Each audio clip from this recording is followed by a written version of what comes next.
Hello guys, நீங்க பார்க்கறது Tamil anime 2.0 நான் தான் உங்க சென்பாய்.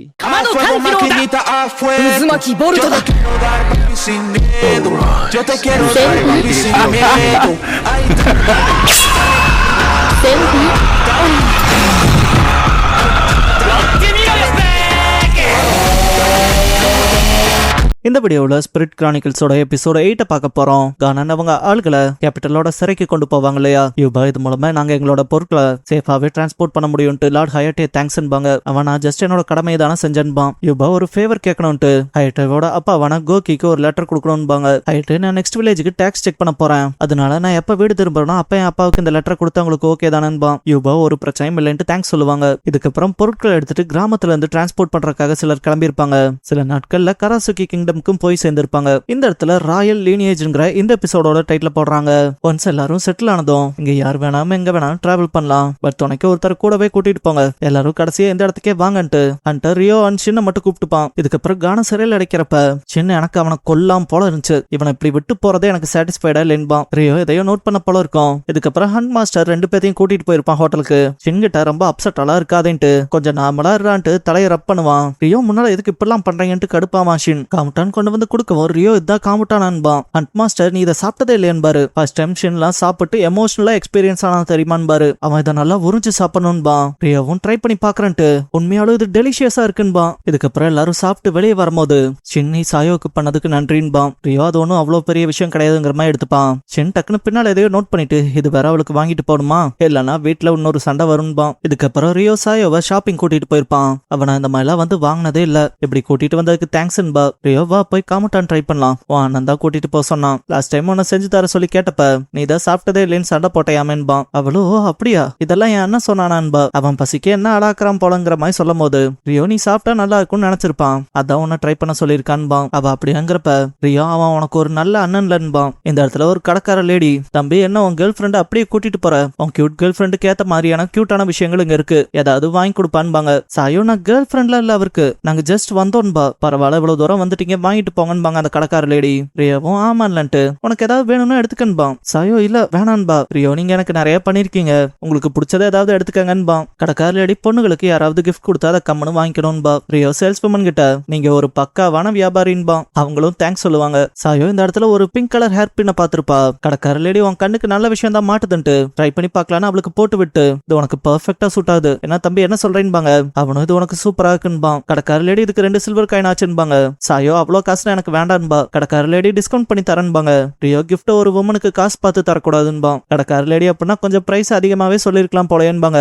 அண்ட் தம்பி நீ ரொம்ப இம்ப்ரெசிவா இருக்கீன்பாங்க. ரியோ காயினை கொடுத்துட்டு கிளம்பவும் சாயோ இப்படியாப்பட்ட கிஃப்ட் வாங்கி கொடுத்ததுக்கு தேங்க்ஸ்ன்பா. கடைக்கார லேடி இருமா பொண்ணுன்ட்டு காதுல அந்த பையன் பார்க்க நல்லா இருக்கான், அண்ட் இந்த காலத்துல இந்த மாதிரி பசங்களை பார்க்க முடியாது, அண்ட் இந்த மாதிரி பசங்களுக்கு பொண்ணு கடையில காம்படிஷன் இருக்கும், டக்குன்னு உனக்கானவனா வளைச்சு போட்டுக்கன்பாங்க. இதுக்கப்புறம் கடைவீதியில கட்டுவாங்க.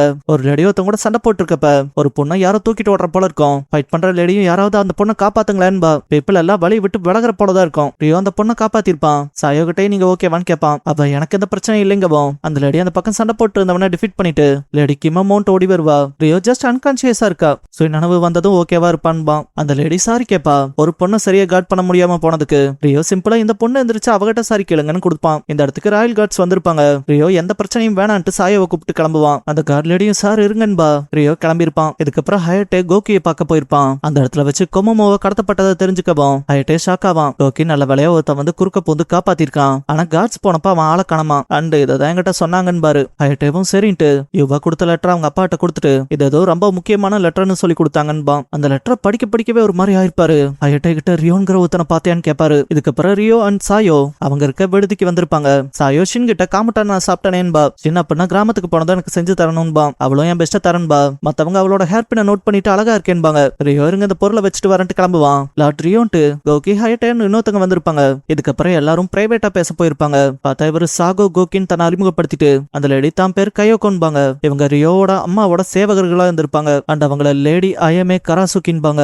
ரியோ பேரை கேட்டதுமே ஷாக் ஆவான். கோகி நீங்க சர்ப்ரைஸ் ஆனதுல ஆச்சரியப்பட எதுவும் இல்ல, உங்க அம்மா கிங்டம் ஆஃப் கராசுகியோட ராயல் ஃபேமிலி சேர்ந்தவங்கன்பாரு. ரியோ என் அம்மா ராயல் ஃபேமிலி சேர்ந்தவங்களான்ட்டு ஷாக் ஆயிருப்பான். இதுக்கப்புறம் கோகி இதை இதுல இருந்து ஆரம்பிக்கிறதுன்ட்டு ஃபர்ஸ்ட் எனக்கும் உங்க அப்பா ஜென்னுக்குமான கனெக்ஷனை பத்தி சொல்றேன் சொல்றேன்பா. ரியோவும் சொல்லுங்கன்பா. அவர் இது நடந்து 20 வருஷங்கள் இருக்கும். அந்த டைம்ல கராசுகி கிங்டம் அதோட நெய்பரிங் கிங்டமான ரோக்குரன் கூட போர்ல இருந்துச்சு. ஜென் அவனா சோல்ஜரா வரானா. அவனுக்கு spirit arts and martial arts ஒரு நேச்சுரல் கிஃப்ட் போல அவனுக்கு இருந்துச்சு. அதனாலேயே மெஜஸ்டி ஒரு நோபல் வாரியருக்கான ரேங்கிங் கொடுத்தாரு. அந்த டைம்ல அவன் கூட மோத எனக்கு ஒரு அதிர்ஷ்டவசமான வாய்ப்பு கிடைச்சதுன்னு பாரு. கோகி அவன் அப்பாவோட ஸ்கில்ஸ சொல்லிட்டு ராயல் ஃபேமிலியில இருந்த லேடி ஐஎம்ஏவுக்கு உங்க அப்பாவை காடா போட்டாங்கன்பாங்க. அப்படியே கொஞ்சம் கொஞ்சமா ஜென்னையா அவங்களுக்கு பிடிக்க ஆரம்பிச்சிருக்கோம். இதுக்கப்புறமா ரோக்குரன் நாட்டுல இருந்து போற நிறுத்திக்கலாங்கிற போர் நிறுத்தத்துக்கு வந்திருப்பாங்க. அந்த டைம்ல ஐஎம்ஏவை பார்த்து ஆசை வந்திருக்கும். அதனால அவன் ஆளை வச்சு கடத்தலான்னு பார்த்திருப்பான். But gen தடுத்திருப்பாரு. இதை ரோக்குரன் ஒரு கம்ப்ளைண்டா வைக்க ஆரம்பிச்சிருவாங்க. லைக் ஜென் எங்க ஆளுகளை காயப்படுத்திட்டான், நீங்க ஜென்னோட தலையை கொடுக்கணும். அதே போல ஐஎம்ஏவை கல்யாணம் பண்ணிக்கிறதுக்கான பொலிட்டிக்கல் மேரேஜுக்கும் ஒத்துக்கணும்னு இருப்பாங்க. கோகி இந்த விஷயங்களை சொல்லிட்டு இப்போ அதை யோசிச்சு பார்த்தா என் ரத்தம் கொதிக்குதுன்னு பாரு. ரியோ இதனாலதான் என் அப்பா அம்மா ஓடி வந்து கல்யாணம் பண்ணிக்கிட்டாங்களான்னு கேட்பான். கோகி ஆமான்ட்டு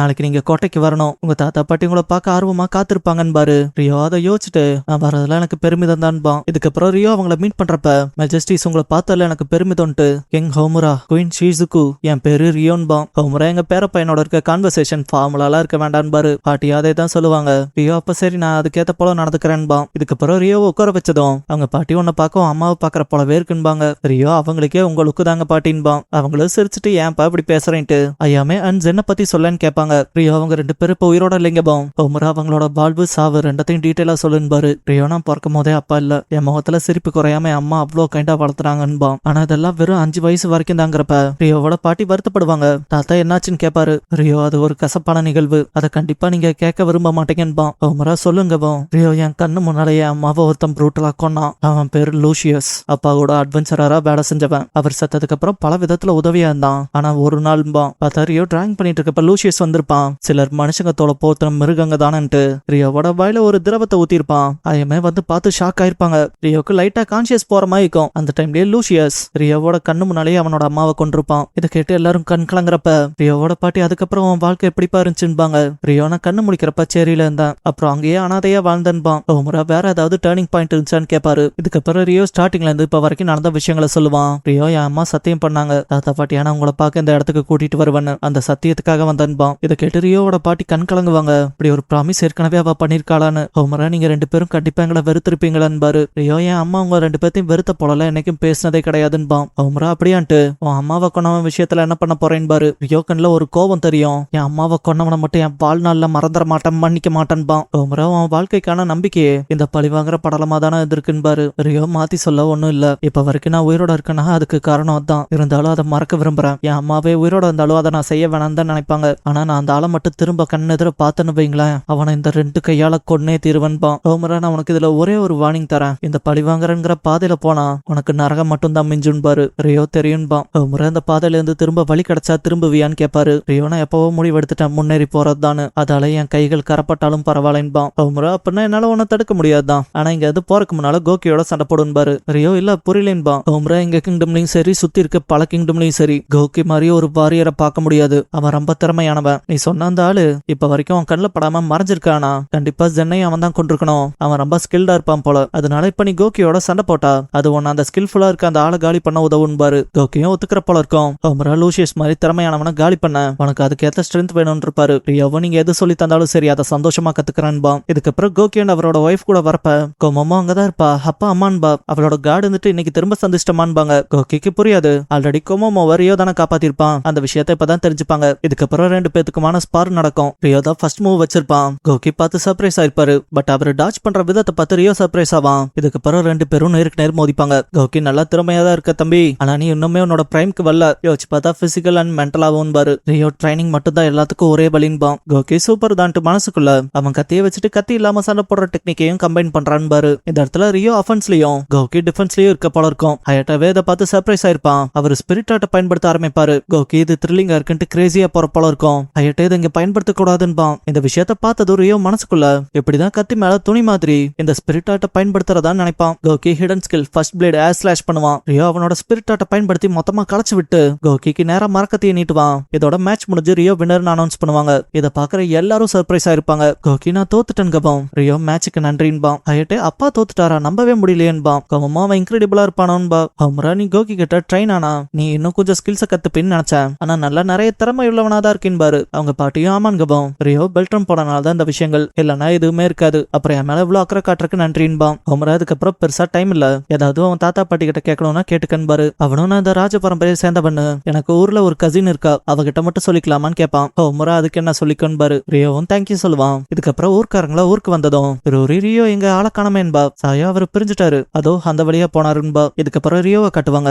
அவன் அப்பா அம்மா இதுக்கப்புறம் நான் எங்கேயும் ஓடுறதா இல்ல, என் வாழ்க்கையில முன்னால இருக்க அந்த அசிங்கத்தை கடந்து எல்லாத்தையும் தகர்த்தெறிஞ்சிட்டு போலான்னு முடிவெடுத்துட்டேன்பான். இதோட இந்த எபிசோட் முடிஞ்சது. இந்த எபிசோட்ல நடந்த எந்த விஷயம் உங்களுக்கு ரொம்ப பெரிய ட்விஸ்டா இருந்துச்சுங்கிறத சொல்லுங்க. அப்புறம் எப்பவும் போல நம்ம வீடியோக்கு ஒரு லைக் தட்டி விடுங்க.